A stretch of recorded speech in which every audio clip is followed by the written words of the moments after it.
सभी क्षार धातुओं की उनके यौगिकों में ऑक्सीकरण संख्या +1 होती है। सभी क्षार धातु की उनके यौगिकों में ऑक्सीकरण संख्या +1 होती है तथा सभी क्षारीय मृदा धातुओं की ऑक्सीकरण संख्या +2 होती है। एल्युमिनियम की उसके यौगिकों में ऑक्सीकरण संख्या +3 होती है। क्षारीय धातु +1, क्षारीय मृदु धातु +2 और एल्युमिनियम का ऑक्सीकरण संख्या +3 होती है। अधिकांश यौगिकों में ऑक्सीजन की ऑक्सीकरण संख्या -2 होती है।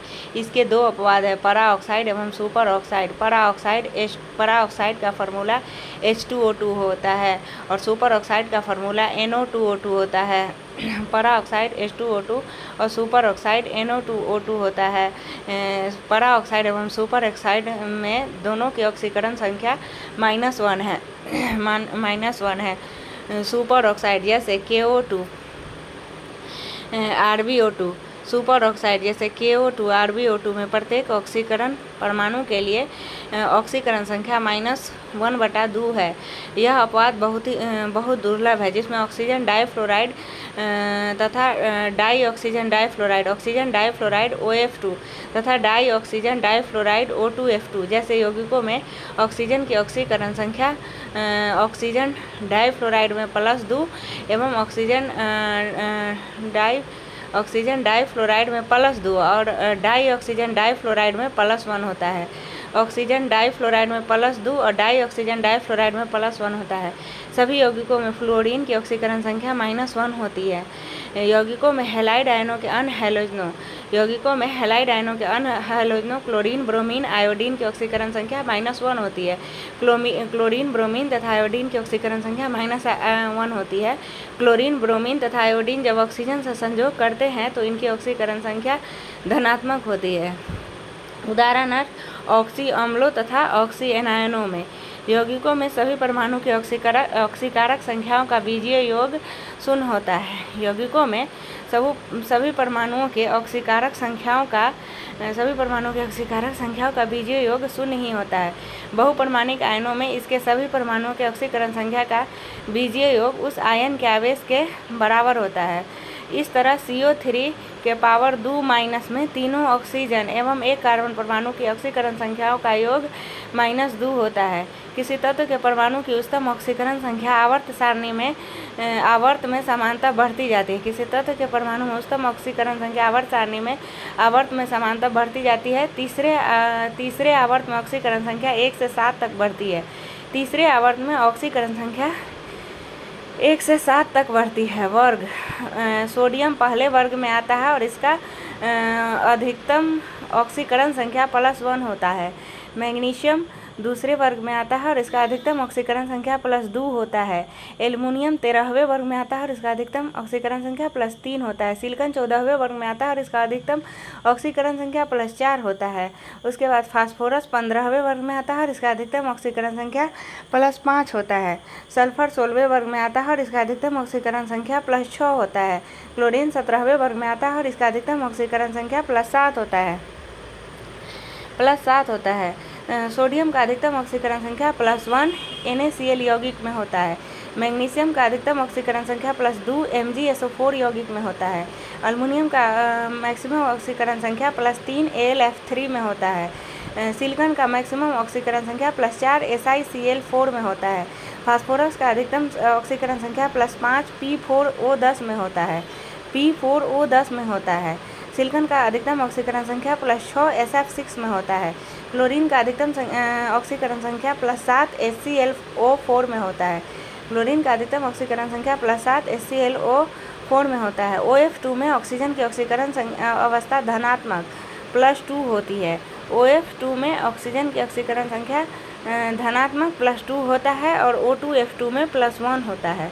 O2F2 में +1 होता है। ऑक्सीकारक वह पदार्थ जो किसी दूसरे पदार्थ की ऑक्सीकरण संख्या बढ़ा देता है ऑक्सीकारक कहलाता है। अवकारक वह पदार्थ जो किसी दूसरे पदार्थ की ऑक्सीकरण संख्या घटा देता है उन्हें रिडक्टेंट या अवकारक कहते हैं। ऑक्सीकरण वह अभिक्रिया जिसमें किसी परमाणु की ऑक्सीकरण संख्या का मान बढ़ जाता है ऑक्सीकरण कहते हैं। अवकरण वह अभिक्रिया जिसमें किसी परमाणु की ऑक्सीकरण की संख्या घट जाती है उसे अवकरण कहते हैं। अम्ल, भस्म एवं लवण। अम्ल वे यौगिक पदार्थ है जिनमें हाइड्रोजन प्रतिस्थाप्य के रूप में रहता है।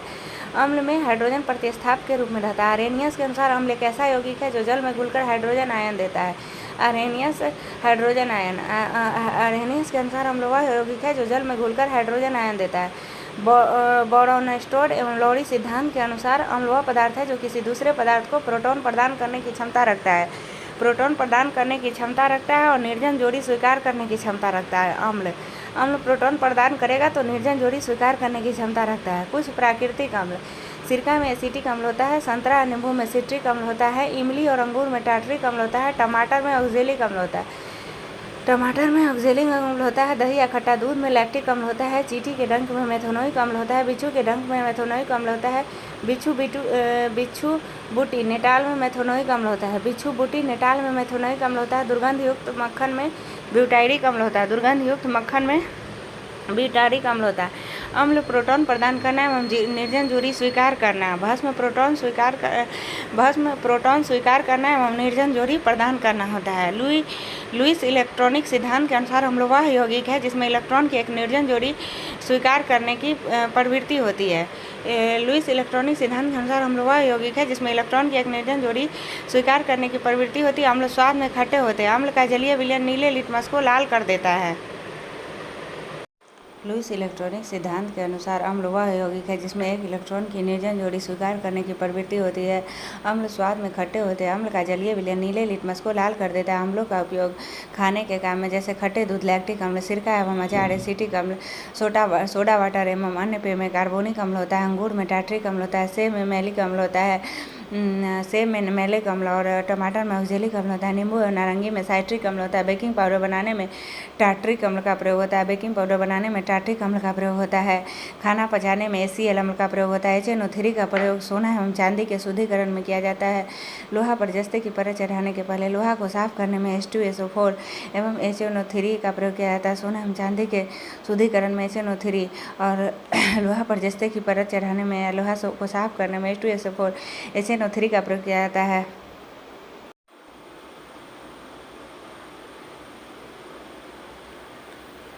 अम्ल स्वाद में खट्टे होते हैं। अम्ल क्या है?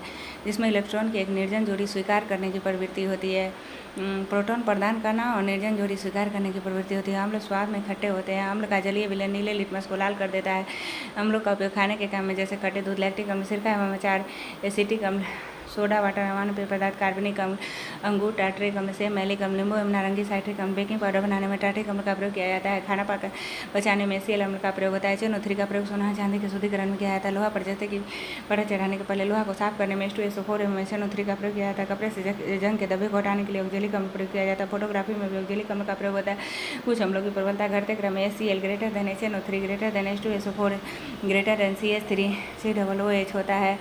अम्लराज 3:1 में शांत हाइड्रोक्लोरिक अम्ल शांत नाइट्रिक अम्ल का ताज़ा मिश्रण होता है। अम्लराज सोना एवं प्लेटिनम को गलाने में समर्थ होता है। हाइड्रोक्लोरिक अम्लों को म्यूरिएटिक अम्ल एवं सल्फ्यूरिक अम्ल H2SO4 को वायल और पेट्रोल कहा जाता है। HCl खनिज अम्ल हाइड्रोक्लोरिक अम्ल HF में कांच घुलनशील होता है। बेंजोइक अम्ल दवा बनाने के काम आता है। बेंजोइक अम्ल का प्रयोग खाद्य पदार्थों के संरक्षण में भी किया जाता है। आमाशयी ग्रंथियों के द्वारा हाइड्रोक्लोरिक अम्ल का स्राव होता है। चींटी के काटने पर त्वचा में फॉर्मिक अम्ल प्रविष्ट होता है। इसे बेअसर करने के लिए त्वचा पर नम बेकिंग सोडा लगाया जाता है। एथोनिक अम्ल को ग्लेशियल एसिटिक अम्ल के रूप में जाना जाता है क्योंकि यह ठंडी जलवायु में जम जाता है। सिरका मसालेदार सब्जी और सॉस में मिलाए जाने वाले खट्टे कारक के रूप में और सीजनिंग के लिए कच्चे माल के रूप में एसिटिक अम्ल का उपयोग किया जाता है। भस्म या बेस ऐसा यौगिक जो अम्ल से प्रतिक्रिया कर लवण एवं जल देता है, भस्म कहलाता है। ब्रोंस्टेड लॉरी के सिद्धांत के अनुसार भस्म वह यौगिक है जिसमें प्रोटॉन ग्रहण करने की क्षमता हो, भस्म कहलाता है। लुईस इलेक्ट्रॉनिक सिद्धांत के अनुसार वह यौगिक जिसमें इलेक्ट्रॉन की एक निर्जन जोड़ी प्रदान करने की क्षमता होती है, भस्म कहलाता है। भस्म प्रोटॉन ग्रहण करने की क्षमता होगी तो निर्जन जोड़ी प्रदान करने की क्षमता होगी। भस्म दो प्रकार के होते हैं, जल में विलय भस्म एवं जल में अविलय भस्म। जल में विलय भस्म वैसा भस्म जो जल में विलय हो क्षार कहलाता है। क्षार लाल लिटमस पत्र को नीला कर देता है तथा स्वाद में कड़वा होता है। पोटेशियम हाइड्रोक्साइड, सोडियम हाइड्रोक्साइड जल में विलय भस्म है। KOH NaOH जल में विलय भस्म है। जल में अविलय भस्म ये अम्ल के साथ प्रतिक्रिया कर लवण एवं जल बनाते हैं लेकिन क्षार के अनुगुण प्रदर्शित नहीं करते। ZNO जल में अविलय भस्म है। CuOH2 जल में अविलय भस्म है। जेडेनो जल में अविलय भस्म CuOH होल 2 जल में अविलय भस्म FeO जल में अविलय भस्म Fe2O3 जल में अविलय भस्म जेडेनो CuOH होल 2 FeO Fe2O3 जल में अविलय भस्म। कुछ प्रमुख भस्मों के उपयोग कैल्शियम हाइड्रोक्साइड CaOH होल 2 घरों में चूना पोतने में कैल्शियम हाइड्रोक्साइड का प्रयोग होता है। गारा एवं प्लास्टर बनाने में कैल्शियम हाइड्रोक्साइड का प्रयोग होता है। ब्लीचिंग पाउडर बनाने में कैल्शियम हाइड्रोक्साइड का प्रयोग होता है। चमड़ा के ऊपर के बाल साफ करने में कैल्शियम हाइड्रोक्साइड का प्रयोग होता है। जल को मृदु बनाने में कैल्शियम हाइड्रोक्साइड का प्रयोग होता है। अम्ल के जलन पर मरहम पट्टी करने में कैल्शियम हाइड्रोक्साइड का प्रयोग होता है। घरों में चूना पोतने में, गारा एवं प्लास्टर बनाने में, ब्लीचिंग पाउडर बनाने में, चमड़ा के ऊपर के बाल का साफ करने में, जल को मृदु बनाने में, अम्ल के जलन पर मरहम पट्टी करने में कैल्शियम हाइड्रोक्साइड का प्रयोग होता है। कास्टिक सोडा या सोडियम हाइड्रोक्साइड। कास्टिक सोडा या सोडियम हाइड्रोक्साइड NaOH का प्रयोग साबुन बनाने में किया जाता है। कास्टिक सोडा या सोडियम हाइड्रोक्साइड का प्रयोग पेट्रोलियम साफ करने में किया जाता है। कास्टिक सोडा या सोडियम हाइड्रोक्साइड का प्रयोग कारखानों को साफ करने में किया जाता है। कास्टिक सोडा या सोडियम हाइड्रोक्साइड NaOH का प्रयोग दवा बनाने में किया जाता है। कास्टिक सोडा सोडियम हाइड्रोक्साइड का प्रयोग कपड़ा एवं कागज बनाने में भी किया जाता है। मिल्क ऑफ मैग्नीशिया या मैग्नीशियम हाइड्रोक्साइड MgOH2 पेट की अम्लीयता को दूर करने में milk of magnesia magnesium hydroxide MgOH2 का प्रयोग होता है। शराब पीकर गाड़ी चलाने वाले ड्राइवरों की जांच के लिए पुलिस द्वारा प्रयुक्त श्वास विश्लेषण अम्ल क्षार अभिक्रिया एसिड बेस रिएक्शन के आधार पर कार्य करता है। लवण अम्ल एवं भस्म की प्रतिक्रिया के फलस्वरूप लवण एवं जल का निर्माण होता है। अम्ल एवं भस्म की प्रतिक्रिया NaOH प्लस HCl बराबर NaCl plus H2O NaOH plus HCl बराबर NaCl प्लस H2O। कुछ प्रमुख लवणों का उपयोग साधारण नमक या सोडियम क्लोराइड खाने के रूप में एवं अचार के खाने के रूप में सोडियम क्लोराइड का प्रयोग होता है। अचार के परिरक्षण में सोडियम क्लोराइड का प्रयोग होता है। बेकिंग सोडा या खाने का सोडा या sodium bicarbonate NaHCO3 baking soda या खाने का सोडा सोडियम बाइकार्बोनेट का सूत्र NaHCO3 होता है। पेट की अम्लीयता को दूर करने में बेकिंग सोडा या खाने का सोडा सोडियम बाइकार्बोनेट NaHCO3 का प्रयोग होता है। अग्निशामक यंत्रों में बेकिंग सोडा खाने का सोडा या सोडियम बाइकार्बोनेट का प्रयोग किया जाता है। दूध वाला ताजे दूध में थोड़ा बेकिंग सोडा NaHCO3 इसलिए मिलाता है ताकि वह दूध को थोड़ा क्षारीय बना दे जिससे दूध का pH 6 से बढ़कर क्षारीय हो जाए। क्षारीय स्थिति के कारण दूध जल्दी खराब नहीं होता और लंबे समय तक ताज़ा रहता है। धोवन सोडा या सोडियम कार्बोनेट Na2CO3 × 10 H2O धोवन सोडा या सोडियम कार्बोनेट का रासायनिक सूत्र Na2CO3 × 10 H2O होता है। कपड़ा धोने में धोवन सोडा या सोडियम कार्बोनेट का उपयोग होता है। कास्टिक सोडा या sodium hydroxide NaOH caustic soda या सोडियम हाइड्रोक्साइड NaOH का प्रयोग अपमार्जक का चूर्ण बनाने में किया जाता है। और ये तो ऊपर पढ़े ही थे कि कपड़ा एवं ये पेट्रोलियम को साफ करने में और कारखानों को साफ करने में कास्टिक सोडा या सोडियम हाइड्रोक्साइड का प्रयोग किया जाता है। अपमार्जक का चूर्ण बनाने में कास्टिक सोडा या सोडियम हाइड्रोक्साइड का प्रयोग किया जाता है। पोटेशियम नाइट्रेट KNO3 का प्रयोग बारूद बनाने में किया जाता है। pH स्केल किसी विलयन की अम्लीयता या क्षारीयता को व्यक्त करने के लिए pH मापदंड का प्रयोग किया जाता है। pH बराबर -log H प्लस अर्थात किसी विलयन में हाइड्रोजन आयन के सांद्रण के व्युत्क्रम के लघु गणक को उस विलयन का pH कहते हैं। किसी विलयन में हाइड्रोजन आयन के सांद्रण के व्युत्क्रम के लघु गणक को उस विलयन का pH कहते हैं। किसी विलयन का pH मान 7 से कम होने पर वह विलयन अम्लीय हो जाता है और pH का मान 7 से अधिक होने पर वह विलयन क्षारीय हो जाता है। सोरेनसन ने 1909 ईस्वी में pH स्केल दिया था। हमारा शरीर 7 से 7.8 pH परास के बीच कार्य करता है। हमारा शरीर 7 से 7.8 pH परास के बीच कार्य करता है। वर्षा के जल का pH मान जब 5.6 से कम हो जाती है तो वह अम्लीय वर्षा कहलाती है। pH परिवर्तन के कारण दंत क्षय मुंह के pH का मान 5.5 से कम होने पर दांतों का क्षय प्रारंभ हो जाता है। दांतों का इनेमेल कैल्शियम फास्फेट का बना होता है जो शरीर का सबसे कठोर पदार्थ है। यह जल में नहीं घुलता लेकिन मुंह का pH का मान 5.5 से कम होने पर संक्षारित हो जाता है। विलयन 2 या 2 से अधिक पदार्थों का समांग मिश्रण है जिसमें किसी निश्चित ताप पर विलय एवं विलय की अपेक्षित मात्रा तक विलयन 2 या 2 से अधिक पदार्थों का समांग मिश्रण है जिसमें किसी निश्चित ताप पर विलय और विलय की अपेक्षित मात्रा एक निश्चित सीमा तक निरंतर परिवर्तित हो सकती है। किसी विलयन में विलय के कणों की त्रिज्या 10⁻⁷ सेंटीमीटर से कम होती है। किसी विलयन में विलय के कणों की त्रिज्या 10⁻⁷ सेंटीमीटर से कम होती है तो इन कणों को सूक्ष्मदर्शी द्वारा भी नहीं देखा जा सकता है। विलय के कणों को सूक्ष्मदर्शी द्वारा भी नहीं देखा जा सकता है। विलयन अस्थायी एवं पारदर्शक होते हैं। विलय एवं विलायक सॉल्यूट एवं सॉल्वेंट विलयन में जो पदार्थ अपेक्षाकृत अधिक मात्रा में होता है उसे विलायक कहते हैं तथा जो पदार्थ कम मात्रा में उपस्थित रहता है उसे विलय कहते हैं। जो पदार्थ अपेक्षाकृत अधिक मात्रा में रहता है उसे विलायक कहते हैं, तथा जो पदार्थ अपेक्षाकृत कम मात्रा में उपस्थित होता है उसे विलय कहते हैं। जिस विलायक का परावैद्युतांक नियतांक जितना अधिक होता है वह उतना ही अच्छा विलायक माना जाता है। परावैद्युत नियतांक डाइलेक्ट्रिक नियतांक जिसका जितना अधिक होगा वह उतना ही अच्छा विलायक माना जाता है। जल का डाइलेक्ट्रिक नियतांक का मान अधिक होने के कारण इसे सार्वत्रिक विलायक कहा जाता है। जल का वैद्युत नियतांक अधिक होने के कारण इसे सार्वत्रिक नियतांक कहा जाता है। ठोस में ठोस का विलयन मिश्र धातुएं जैसे पीतल तांबा में जस्ता, ठोस में द्रव का विलयन का उदाहरण है थैलियम में पारा का विलयन। ठोस में द्रव का विलयन थैलियम में पारा का विलयन। ठोस में गैस का विलयन कपूर में वायु का विलयन। ठोस में गैस का विलयन कपूर में वायु का विलयन। द्रव में ठोस का विलयन पारा में लेड का विलयन। द्रव में ठोस का विलयन पारा में लेड का विलयन। द्रव में द्रव का विलयन अल्कोहल जल में अल्कोहल का विलयन। द्रव में द्रव का विलयन जल में अल्कोहल का विलयन। द्रव में गैस का विलयन जल में कार्बन डाइऑक्साइड का विलयन। द्रव में गैस का विलयन जल में कार्बन डाइऑक्साइड का विलयन।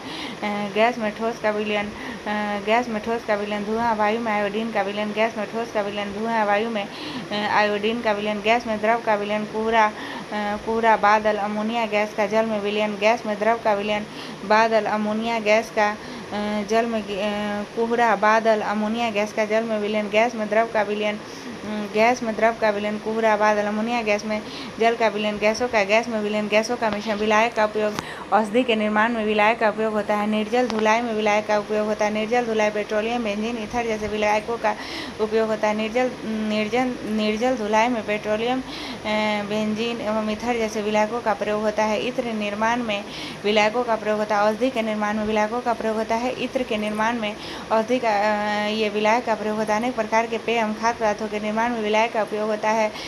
संतृप्त विलयन सैचुरेटेड सॉल्यूशन किसी निश्चित ताप पर बना ऐसा विलयन जिसमें विलय पदार्थ की अधिकतम मात्रा घुली हुई हो संतृप्त विलयन कहलाता है। असंतृप्त विलयन किसी निश्चित ताप पर बना ऐसा विलयन जिसमें विलय पदार्थ की और अधिक मात्रा उस ताप पर घुलाई जा सकती है असंतृप्त विलयन कहलाता है। किसी निश्चित ताप पर बना ऐसा विलयन जिसमें विलय पदार्थ की और अधिक मात्रा उस ताप पर घुलाई जा सकती है असंतृप्त विलयन कहलाता है। अति संतृप्त विलयन ऐसा संतृप्त विलयन जिसमें विलय की मात्रा उस विलयन को संतृप्त करने के लिए आवश्यक विलय की मात्रा से उस विलयन को संतृप्त करने के लिए आवश्यक विलय की मात्रा से अधिक घुली हुई हो अति संतृप्त विलयन कहलाता है। विलयता किसी निश्चित ताप एवं दाब पर 100 ग्राम विलायक में घुलने वाली विलय की अधिकतम मात्रा को उस विलय पदार्थ की उस विलायक में विलयता कहते हैं। किसी निश्चित ताप एवं दाब पर 100 ग्राम विलायक में घुलने वाली विलय की अधिकतम मात्रा को उस विलय पदार्थ की उस विलायक में विलयता कहते हैं। विलयता बराबर विलय की मात्रा बटा विलायक की मात्रा गुने 100। विलयता बराबर विलय की मात्रा बटा विलायक की मात्रा गुने 100। द्रव में गैस की विलयता दाब बढ़ने पर बढ़ेगी और ताप बढ़ने से घटेगी। द्रव में गैस की विलयता दाब बढ़ने पर बढ़ेगी और ताप घटने से घटेगी। किसी पदार्थ की विलायक में विलयता विलायक तथा विलय की प्रकृति पर ताप एवं दाब पर निर्भर करती है। किसी पदार्थ की विलायक में विलयता विलायक तथा विलय की प्रकृति पर ताप एवं दाब पर निर्भर करती है। विलयता पर ताप का प्रभाव समांतर ठोस पदार्थ की विलयता ताप बढ़ने से बढ़ती है। कुछ ठोस पदार्थों की विलयता ताप बढ़ने से घटती है जैसे sodium sulphate calcium hydroxide calcium nitrate की विलयता ताप बढ़ने से घटती है। Sodium sulphate calcium hydroxide calcium nitrate की विलयता ताप बढ़ने से घटती है। किसी द्रव में गैस की विलयता ताप बढ़ने से घटती है। द्रव में गैस की विलयता ताप बढ़ने से घटती है और द्रव में गैस की विलयता दाब बढ़ने पर बढ़ती है और ताप बढ़ने से घटती है। विलयन का सांद्रण किसी विलायक या विलयन की इकाई मात्रा में उपस्थित विलय की मात्रा को विलयन का सांद्रण कहता है। जिस विलयन में विलय की पर्याप्त मात्रा घुली रहती है उसे सांद्र विलयन कहते हैं तथा जिसमें विलय की कम मात्रा घुली रहती है उसे तनु विलयन कहा जाता है। पर्याप्त मात्रा तो सांद्र विलयन और तनु विलयन तो कम मात्रा विलय की कम मात्रा तो तनु विलयन। सभी तनु विलयन असंतृप्त विलयन होते हैं क्योंकि विलय की कम मात्रा होती है। तनु विलयन में जो विलयन जितना ही अधिक तनु होता है वह उतना ही अधिक असंतृप्त होता है। परिक्षेपण डिस्पर्सन जब किसी पदार्थ के कण परमाणु अणु या आयन दूसरे पदार्थ के कणों के इर्द गिर्द छितरा दिए जाते हैं तो यह क्रिया परिक्षेपण कहलाती है। पहले पदार्थ को परिक्षेपित पदार्थ तथा दूसरे को परिक्षेपण माध्यम कहा जाता है। परिक्षेपण के फलस्वरूप दो प्रकार के पदार्थ बनते हैं, विषमांग पदार्थ एवं समांग पदार्थ। विषमांग पदार्थ निलंबन एवं कोलाइडी विषमांग पदार्थ के उदाहरण है। वास्तविक विलयन समांग पदार्थ के उदाहरण है। परिक्षेपण डिस्पर्सन होता है। निलंबन 3 महीने के लिए होता है, जिसको आँख से देख सकते हैं। निलंबन के कणों का आकार 10⁻³ से 10⁻⁴। कोलाइडी के कणों का आकार 10⁻⁵ और वास्तविक विलयन के कणों का आकार 10⁻⁷। निलंबन में परिक्षेपित कणों का आकार 10⁻³ सेंटीमीटर से 10⁻⁴ सेंटीमीटर इससे अधिक होता है। निलंबन में परिक्षेपित कणों को आँखों से देखा जा सकता है। निलंबन के कण छन्ना पत्र के आर पार नहीं आ जा सकते हैं। ये अस्थायी होते हैं तथा इनके कणों में परिक्षेपण माध्यम से अलग हो जाने की प्रवृत्ति पाई जाती है। उदाहरण नदी का गंदा पानी निलंबन का उदाहरण है। वायु में धुआं निलंबन का उदाहरण है। कोलाइड में परिक्षेपित कणों का आकार 10⁻⁵ से 10⁻⁷ सेंटीमीटर के बीच होता है। कोलाइड के कणों को नग्न आंखों की सहायता से नहीं देखा जा सकता है, बल्कि सूक्ष्मदर्शी की सहायता से देखा जा सकता है। कोलाइड के कण छन्ना पत्र के आर पार आ जा सकते हैं, लेकिन चर्म पत्र से नहीं निकल सकते हैं। कोलाइड के कणों में परिक्षेपण माध्यम से अलग हो जाने की बहुत कम प्रवृत्ति पाई जाती है। कोलाइड के उदाहरण है दूध, गोंद, रक्त, स्याही आदि। कोलाइड के उदाहरण है दूध, गोंद, रक्त, स्याही आदि। दूध का रंग सफ़ेद दूध में मौजूद मुख्य प्रोटीन में से एक कैसीन के कारण होता है। कैसीन दूध में मौजूद कैल्शियम एवं फास्फेट के साथ मिलकर छोटे छोटे कण बनाते हैं, जिसे मिसेल कहा जाता है। जब इस मिसेल पर प्रकाश पड़ता है तो अपवर्तित होकर बिखर जाता है। इसी के कारण दूध सफ़ेद दिखाई देता है। कोलाइडी के विभिन्न प्रकार गैस में द्रव या ठोस कण एरोसोल। गैस में द्रव या ठोस कण एरोसोल। गैसे में जाएगा, एरोसोल में गैस में जाएगा, द्रव भी जाएगा, ठोस भी जाएगा। गैस में द्रव या ठोस कण एरोसोल। सोल एवं जल। ठोस कण द्रव में परिक्षेपित लेकिन जेल में प्रवाहिता नहीं। सोल एवं जेल में ठोस कण द्रव में परिक्षेपित होता है, लेकिन सोल और जेल में यही अंतर है कि जेल में प्रवाहिता नहीं होती है और सेल में प्रवाहिता होती है। पायस एक द्रव के सारे कणों का दूसरे द्रव के सारे कणों में परिक्षेपण। पायस एक द्रव के सारे कणों का दूसरे द्रव के सारे कणों में परिक्षेपण होता है। झाग द्रव में गैस। सोल वैसा कोलाइड। सोल जेल सब कोलाइड का उदाहरण है। सोल जेल कोलाइड का उदाहरण है। सोल वैसा कोलाइड जिसमें ठोस कण द्रव में परिक्षेपित होते हैं, उसे सोल कहा जाता है। रबर के दस्तानों का निर्माण विद्युत लेपन द्वारा रबर सोल से किया जाता है। जेल वैसा कोलाइड जिसमें ठोस कण द्रव में समान रूप से प्रक्षेपित तो होते हैं पर उनमें प्रवाहता नहीं होती, जेल कहलाते हैं। जेल के उदाहरण जेली एवं जिलेटिन है। एरोसोल किसी गैस में द्रव या ठोस के कणों का परिक्षेपण एरोसोल कहलाता है। किसी गैस में द्रव या ठोस के कणों का परिक्षेपण एरोसोल कहलाता है। जब परिक्षेपित कण ठोस होता है तो ऐसे एरोसोल को धुआं कहा जाता है, और जब परिक्षेपित पदार्थ द्रव होता है तो ऐसे एरोसोल को कोहरा कहा जाता है। ठोस होता है तो धुआं कहा जाता है, जब द्रव होता है तो एरोसोल कहा जाता है। जब परिक्षेपण का माध्यम जल, अल्कोहल एवं बेंजीन हो तो कोलाइडों को क्रमशः हाइड्रोसोल, अल्कोहल एवं बेंजोसोल कहते हैं। पायस जब किसी यानी सोल, जेल, पायस सब कोलाइडी का उदाहरण है। सोल, जेल, पायस सब कोलाइडी का उदाहरण है। पायस जब किसी कोलाइड में एक द्रव के सारे कण दूसरे द्रव के सारे कणों में परिक्षेपित हो जाते हैं लेकिन घुलते नहीं हैं, तो इस कोलाइड को पायस कहते हैं। पायस बनाने की प्रक्रिया को पायसीकरण कहते हैं। दूध, अंडे की जर्दी एक प्राकृतिक पायस है, जबकि पेंट एक कृत्रिम पायस का उदाहरण है। कॉड लिवर तेल जिसमें जल के कण तेल में परिक्षेपित होते हैं भी पायस का उदाहरण है। सबसे बड़े पैमाने पर पायसी कारक के रूप में साबुन और डिटर्जेंट का प्रयोग किया जाता है। साबुन और डिटर्जेंट इनकी पायसीकरण की प्रकृति कपड़ों को धोने में सहायता करती है। पायसी कारकों का प्रयोग अयस्कों के सांद्रण में भी किया जाता है। झाग द्रव में गैस का परिक्षेपण झाग कहलाता है। ये साबुन से उत्पन्न होते हैं। वास्तविक विलयन के कण आणविक आकार वाले होते हैं, अर्थात इनके कणों का आकार 10⁻⁷ सेंटीमीटर से 10⁻⁷ सेंटीमीटर तक होता है। वास्तविक विलयन के कण छन्ना पत्र के आर पार आसानी से आ जा सकते हैं। वास्तविक विलयन सबसे अस्थायी एवं पारदर्शक होता है। वास्तविक विलयन को आँख तथा सूक्ष्मदर्शी से नहीं दिखाई देते हैं। अपोहन या डायलिसिस कोलाइडी विलयन को वास्तविक विलयन से पृथक करने की प्रक्रिया अपोहन कहलाती है। कोलाइडी विलयन को वास्तविक विलयन से पृथक करने की प्रक्रिया अपोहन कहलाती है। अर्थात इस विधि अपोहन विधि द्वारा कोलाइडी विलयन को शुद्ध किया जाता है। ब्राउनी गति, कोलाइडी विलयन के कण लगातार इधर उधर भागते रहते हैं, इसे ब्राउनी गति कहते हैं। यह गति कोलाइडी कणों की प्रकृति पर निर्भर नहीं करती है। कण जितने ही सूक्ष्म होते हैं तथा माध्यम की सहायता जितनी ही कम होती है एवं ताप जितना ही अधिक होता है, यह गति उतनी ही तेज होती है। अस्कंदन यानी कोअगुलेशन, जो कोलाइडी विलयन में कोई विद्युत अवघटन मिलाते हैं तो कोलाइडी कणों का आवेश उदासीन हो जाता है और उसका अवक्षेपण हो जाता है, इसे अस्कंदन कहते हैं। वास्तविक विलयन और कोलाइडी विलयन में अंतर। वास्तविक विलयन और कोलाइडी विलयन में अंतर। वास्तविक विलयन में पदार्थ या विलय के कणों का आकार या व्यास 10⁻⁷ सेंटीमीटर से कम रहता है। कोलाइडी विलयन में पदार्थ या विलय के कणों का आकार का व्यास 10⁻5 सेंटीमीटर से 10⁻7 सेंटीमीटर के बीच रहता है।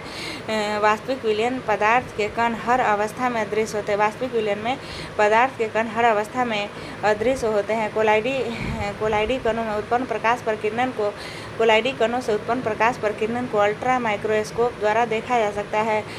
वास्तविक विलयन में पदार्थ का कण प्रकाश का प्रकीर्णन नहीं करते हैं। कोलाइडी विलयन में पदार्थ के कण प्रकाश का प्रकीर्णन करते हैं। वास्तविक विलयन का प्रसारणी दाब अधिक होता है और कोलाइडी विलयन का प्रसारणी दाब अपेक्षाकृत कम होता है। वास्तविक विलयन समांग तथा एकांगी प्रस्था वाला होता है। कोलाइडी विलयन विषमांग तथा दो प्रस्था वाला होता है। टिंडल प्रभाव, जब किसी कोलाइडी विलयन में तीव्र प्रकाश गुजारते हैं और इसके लंबवत रखे सूक्ष्मदर्शी से देखते हैं तो कोलाइड कण काली पृष्ठभूमि में आल्पिन की नोक की भांति चमकने लगती है। इसे टिंडल प्रभाव कहते हैं। टिंडल प्रभाव का कारण प्रकाश का प्रकीर्णन है। बफर विलयन, बफर सॉल्यूशन वह विलयन जो कि अम्ल या क्षार की साधारण मात्राओं को अपनी प्रभावी अम्लता या क्षारता में पर्याप्त परिवर्तन किए बिना अवशोषित कर लेते हैं, उसे बफर विलयन कहते हैं। वह विलयन जो कि अम्ल या क्षार की साधारण मात्राओं को अपने प्रभावी अम्लता या क्षारता में पर्याप्त परिवर्तन किए बिना अवशोषित कर लेते हैं, उन्हें बफर विलयन कहते हैं। सोडियम एसीटेट तथा एसिटिक अम्ल का मिश्रण एक प्रभावी बफर है। सोडियम एसीटेट तथा एसिटिक अम्ल का मिश्रण एक प्रभावी बफर है जब उसे पानी में विलीन किया जाता है। मिथाइल ऑरेंज विलयन का रंग गुपीना, मिथाइल ऑरेंज विलयन का रंग गुपीना याद रखना है। लिटमस में आरबी भी याद रखना है। मिथाइल ऑरेंज में गुपीना याद रखना है। लिटमस में आरबी भी याद रखना है। मिथाइल ऑरेंज गुपीला अम्लीय विलयन में गुलाबी, क्षारीय विलयन में पीला एवं उदासीन विलयन में नारंगी होता है। मिथाइल ऑरेंज अम्लीय विलयन में गुलाबी, क्षारीय विलयन में पीला एवं उदासीन विलयन में नारंगी होता है। लिटमस अम्लीय विलयन में लाल एवं क्षारीय विलयन में नीला एवं उदासीन विलयन में बैंगनी होता है। लिटमस आरबी भी अम्लीय विलयन में लाल, क्षारीय विलयन में ब्लू या नीला और उदासीन विलयन में वायलेट या बैंगनी होता है। फिनोल्फथेलीन अम्लीय विलयन में रंगीन, क्षारीय विलयन में गुलाबी एवं उदासीन विलयन में रंगीन होता है। फिनोल्फथेलीन क्षारीय विलयन में गुलाबी होता है, अम्लीय उदासीन विलयन में रंगीन होता है। कार्बन एवं उसके यौगिक। कार्बन एक अधातु है। कार्बन भूपर्पटी में खनिज के रूप में 0.02% एवं वायुमंडल में 0.03% कार्बन डाइऑक्साइड के रूप में पाया जाता है। कार्बन की परमाणु संख्या 6 है। कार्बन को आधुनिक आवर्त सारणी में 4 के ए में रखा गया। केकुले ने बताया कि कार्बन की संयोजकता 4 होती है। केकुले ने कार्बन यौगिकों की होमोलोगस सीरीज की बात प्रतिपादित की थी। अपरूपता, वैसे पदार्थ जिनके रासायनिक गुण समान एवं भौतिक गुण भिन्न हो अपरूप कहलाते हैं। इस घटना को अपरूपता कहते हैं। रासायनिक गुण समान एवं भौतिक भिन्न हो अपरूप कहलाते हैं। कार्बन के दो मुख्य अपरूप है, हीरा एवं ग्रेफाइट। हीरा के प्रमुख गुण हीरा ताप एवं विद्युत का कुचालक होता है। हीरा दुनिया का सबसे कठोर पदार्थ है। हीरा किसी भी द्रव में नहीं घुलता है। हीरा पर अम्ल, क्षार आदि का कोई प्रभाव नहीं पड़ता है। हीरा के रवे घनाकार होते हैं। हीरा का अपवर्तनांक 2.417 होता है अतः पूर्ण आंतरिक परावर्तन के कारण हीरा बहुत चमकता है। हीरा पर रेडियम से निकलने वाली एक्स किरणों के पड़ने पर यह हरा रंग प्रदर्शित करता है। शुद्ध हीरा पारदर्शक एवं रंगहीन होता है। कुछ हीरे काले होते हैं जिन्हें बोट कहते हैं। बोट का उपयोग शीशा काटने में किया जाता है। हीरा का उपयोग धार तेज करने के लिए अपघर्षक के रूप में हीरा का प्रयोग किया जाता है। रूपदा यानी डाइस बनाने में हीरा का प्रयोग किया जाता है तथा विद्युत प्रकाश लैंप में टंगस्टन तंतु बनाने में हीरा का उपयोग किया जाता है। धार तेज करने के लिए अपघर्षक के रूप में रूपदा या डाइस बनाने में तथा विद्युत प्रकाश लैंप में टंगस्टन तंतु बनाने में हीरा का उपयोग किया जाता है। प्रयोगशाला में विकसित हीरे के बीज के रूप में ग्रेफाइट का प्रयोग किया जाता है। ग्रेफाइट का प्रमुख गुण ग्रेफाइट विद्युत का सुचालक होता है। ग्रेफाइट का अपेक्षिक घनत्व 2.2 होता है। ग्रेफाइट का अपेक्षिक घनत्व 2.2 होता है। कागज पर रगड़ने से ग्रेफाइट उस पर काला निशान बना देता है, इसलिए ग्रेफाइट को काला शीशा भी कहते हैं। ग्रेफाइट का उपयोग पेंसिल बनाने में किया जाता है। परमाणु भट्टी में विबंधक के रूप में ग्रेफाइट का प्रयोग किया जाता है। इलेक्ट्रोड के रूप में ग्रेफाइट का प्रयोग किया जाता है एवं कार्बन आर्क बनाने में ग्रेफाइट का प्रयोग किया जाता है। ग्रेफाइट का उपयोग पेंसिल बनाने में, परमाणु भट्टी में विबंधक के रूप में, इलेक्ट्रोड के रूप में एवं कार्बन आर्क बनाने में ग्रेफाइट का प्रयोग किया जाता है। उच्च ताप पर जिन मशीनों में तेल का प्रयोग स्नेहक के रूप में नहीं हो सकता, उनमें ग्रेफाइट शुष्क स्नेहक का कार्य करता है। हीरा में कार्बन sp3 एवं ग्रेफाइट में कार्बन sp2 प्रसंकरित होता है। कच्चे चीनी को रंगहीन करने हेतु एनिमल चारकोल का प्रयोग किया जाता है। हाइड्रोकार्बन, कार्बन एवं हाइड्रोजन के यौगिक को हाइड्रोकार्बन कहते हैं। हाइड्रोकार्बन का एक प्राकृतिक स्रोत पेट्रोलियम यह कच्चा तेल है, जिसे प्रकृति द्वारा पृथ्वी में कुछ विशेष प्रकार के अवसादी चट्टानों के बीच बने भंडारों में संरक्षित किया गया है। हाइड्रोकार्बन 3 प्रकार के होते हैं: संतृप्त हाइड्रोकार्बन, असंतृप्त हाइड्रोकार्बन एवं एरोमेटिक हाइड्रोकार्बन। संतृप्त हाइड्रोकार्बन जिस हाइड्रोकार्बन में प्रत्येक कार्बन परमाणु की चारों संयोजकता एक सहसंयोजी आबंधों द्वारा संतुष्ट होती है, उसे संतृप्त हाइड्रोकार्बन या एल्केन कहते हैं। संतृप्त हाइड्रोकार्बन या एल्केन कहते हैं। एल्केन में पॉजिटिव याद रखना है, केन में पॉजिटिव याद रखना है, यानी एल्केन श्रेणी का सामान्य सूत्र CnH2n+2 होता द्वारा दर्शाया जाता है, जहां n किसी अणु में उपस्थित कार्बन परमाणुओं की संख्या दर्शाता है। Methane CH4, ethane C2H6, propane C3H8, methane CH4, ethane C2H6, propane C3H8 एवं ब्यूटेन C4H10 आदि एल्केन के प्रमुख उदाहरण हैं। Methane CH4, ethane C2H6, propane C3H8, butane C4H10 आदि एल्केन के प्रमुख उदाहरण हैं।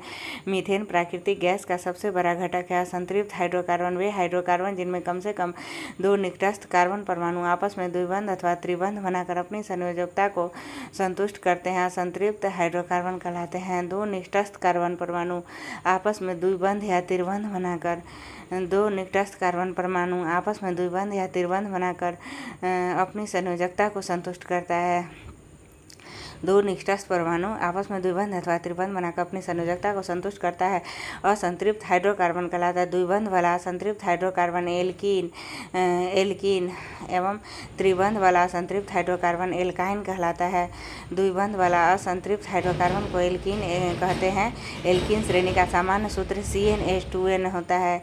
केन में पॉजिटिव याद रखना है, यानी CnH2n+2, और कीन में CnH2n होता है। एल्कीन श्रेणी का सामान्य सदस्य एल्कीन श्रेणी का पहला सदस्य एथीन C2H4 है। त्रिबंध वाला असंतृप्त हाइड्रोकार्बन एल्काइन कहलाता है। एल्काइन का सामान्य रासायनिक सूत्र CnH2n-2 होता है। CnH2n-2 होता है। सबसे सरल एल्काइन C2H2 या C2H2 या C के बीच 3 बंध और इधर इधर से HH है। एरोमेटिक हाइड्रोकार्बन बेंजीन C6H6 सरलतम एरोमेटिक हाइड्रोकार्बन है। बेंजीन की संरचना वलय होती है। C6 को ऐसे लिख देना है, HH2 डबल बंद कर देना है। बेंजीन की खोज माइकल फैराडे ने 1825 ईस्वी में किया था। उन्होंने इसे बाइकार्बोनेट ऑफ हाइड्रोजन का नाम दिया था। माइकल फैराडे ने बेंजीन को बाइकार्बोनेट ऑफ हाइड्रोजन का नाम दिया था। आगे चलकर इसे बेंजीन का नाम दिया गया। समावयवता आइसोमेरिज्म, जब 2 या 2 से अधिक यौगिकों के अणुसूत्र समान होते हैं परंतु उनके गुणों में अंतर होता है, तब इस विशेष गुण को समावयवता कहते हैं। समावयवता मतलब अणुसूत्र समान लेकिन गुण अलग अलग अप्राप्त यौगिक एक दूसरे के समावयवी कहलाते हैं। समावयवता मुख्यतः 2 प्रकार के होते हैं: संरचनात्मक समावयवता एवं त्रिविम समावयवता। संरचनात्मक समावयवता परमाणु के भिन्न बंधों के कारण उत्पन्न होती है। त्रिविम समावयवता अंतरिक्ष में परमाणु के भिन्न प्रबंध के कारण उत्पन्न होती है। बहुलकीकरण पॉलीमेराइजेशन, जब एक ही यौगिक के 2 अथवा अधिक अणु आपस में संयोग करके एक बड़ा अणु बनाते हैं। जब एक ही यौगिक के 2 अथवा अधिक अणु आपस में संयोग करके एक बड़ा अणु बनाते हैं, आपस में संजोग करके एक बड़ा अणु बनाते तब इस अभिक्रिया को बहुलकीकरण कहते हैं।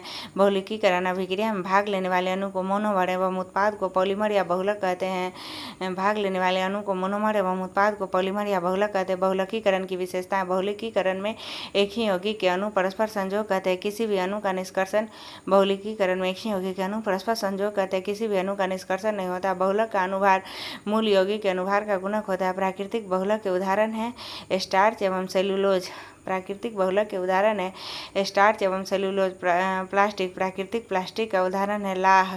प्राकृतिक बहुलक के उदाहरण है स्टार्च एवं सेलुलोज। प्राकृतिक प्लास्टिक के उदाहरण है लाह। रासायनिक विधि से तैयार प्लास्टिक दो प्रकार का होता है, थर्मोप्लास्टिक एवं थर्मोसेटिंग प्लास्टिक। थर्मोप्लास्टिक गर्म करने पर मुलायम तथा ठंडा करने पर कठोर हो जाता है। थर्मोप्लास्टिक गर्म करने पर मुलायम तथा ठंडा करने पर कठोर हो जाता है। इसमें यह गुण सदैव मौजूद रहता है, चाहे इसे कितनी बार ठंडा एवं गर्म किया जाता है। जिन कार्बनिक यौगिकों के अंत में एक द्विबंध रहता है उनके योग बहुलकीकरण से योग बहुलकीकरण से थर्मोप्लास्टिक बनते हैं। उदाहरण पॉलीएस्टाइरीन, पॉलीथीन, नायलॉन तथा पॉलीविनाइल क्लोराइड, टेफ्लॉन आदि थर्मोप्लास्टिक है। पॉलीएस्टाइरीन थर्मोप्लास्टिक है। पॉलीथीन थर्मोप्लास्टिक है। पॉलीएस्टाइरीन थर्मोप्लास्टिक है। पॉलीथीन थर्मोप्लास्टिक है। नायलॉन थर्मोप्लास्टिक है। पॉलीविनाइल क्लोराइड थर्मोप्लास्टिक है। टेफ्लॉन थर्मोप्लास्टिक है। पॉलीथीन एथिलीन C2H4 को उच्च ताप एवं उच्च दाब पर बहुलकीकरण के फलस्वरूप प्राप्त होता है। पॉलीथीन का उपयोग तार के ऊपर का आवरण पैकिंग थैलियाँ बनाने में होता है। पॉलीथीन एथिलीन C2H4 को उच्च ताप एवं उच्च दाब पर बहुलकीकरण के फलस्वरूप प्राप्त होता है। पॉलीथीन का उपयोग तार के ऊपर का आवरण पैकिंग थैलियाँ बनाने में होता है। खाने के पदार्थ को पैक करने में पॉलीएथिलीन का और बरसाती बनाने में पॉलीकार्बोनेट का प्रयोग किया जाता है। खाने के पदार्थ को पैक करने में पॉलीएथिलीन का, बरसाती बनाने में पॉलीकार्बोनेट का प्रयोग किया जाता है। पॉलीएस्टाइरीन फेनिल एथिलीन के बहुलकीकरण के फलस्वरूप प्राप्त होता है। पॉलीएस्टाइरीन फेनिल एथिलीन के बहुलकीकरण के फलस्वरूप प्राप्त होता है। पॉलीएस्टाइरीन का उपयोग अम्ल रखने की बोतल एवं सेलों के कवर बनाने में किया जाता है। अम्ल रखने की बोतल में पॉलीएस्टाइरीन एवं सेलों के कवर बनाने में पॉलीएस्टाइरीन का प्रयोग किया जाता है। पॉलीविनाइल क्लोराइड वाइनिल क्लोराइड के बहुलकीकरण से पॉलीविनाइल क्लोराइड प्राप्त होता है। पॉलीविनाइल क्लोराइड का प्रयोग पतली चादरें, फिल्म, बरसाती सीट कवर आदि बनाने में पॉलीविनाइल का क्लोराइड का प्रयोग होता है। थर्मोसेटिंग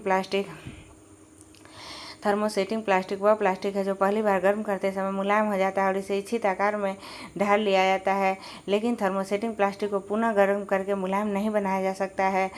इस प्रकार के अनुत्क्रमणीय बहुलकों को ताप दृढ़ बहुलक कहते हैं। उदाहरण बेकेलाइट एवं मेलामाइन थर्मोसेटिंग प्लास्टिक है। बेकेलाइट एवं मेलामाइन थर्मोसेटिंग प्लास्टिक है। बेकेलाइट फिनॉल तथा फॉर्मल्डिहाइड को सोडियम हाइड्रोक्साइड की उपस्थिति में गर्म करके बेकेलाइट प्राप्त किया जाता है। फिनॉल तथा फॉर्मल्डिहाइड को सोडियम हाइड्रोक्साइड की उपस्थिति में गर्म करके बेकेलाइट को प्रयोग किया जाता है। बेकेलाइट का प्रयोग रेडियो, टेलीविजन आदि के केस बनाने में किया जाता है। बेकेलाइट का प्रयोग बाल्टी बनाने में किया जाता है। Teflon CF2 double bond CF2 whole n Teflon CF2 double bond CF2 whole n नामक प्लास्टिक का निर्माण टेट्राफ्लोरोएथीन के बहुलकीकरण से होता है। टेट्राफ्लोरोएथीन के बहुलकीकरण से होता है, जिसका उपयोग न चिपकने वाली कढ़ाई के निर्माण में किया जाता है। अग्निशमन कार्मिकों की वर्दी को अग्नि प्रतिरोधी बनाने के लिए उस पर मेलामाइन प्लास्टिक की कोटिंग की जाती है। अग्निशमन कार्मिकों की वर्दी को अग्नि प्रतिरोधी बनाने के लिए उस पर मेलामाइन प्लास्टिक की कोटिंग की जाती है। जैव निम्न बहुलक वह बहुलक जो एक लंबे समय अंतराल के बाद स्वयं के द्वारा अथवा सूक्ष्म जीवों के द्वारा विघटित हो जाता है, जैव निम्न बहुलक कहलाता है। जैसे नायलॉन 2 एवं नायलॉन 6 जैव निम्न बहुलक के उदाहरण है।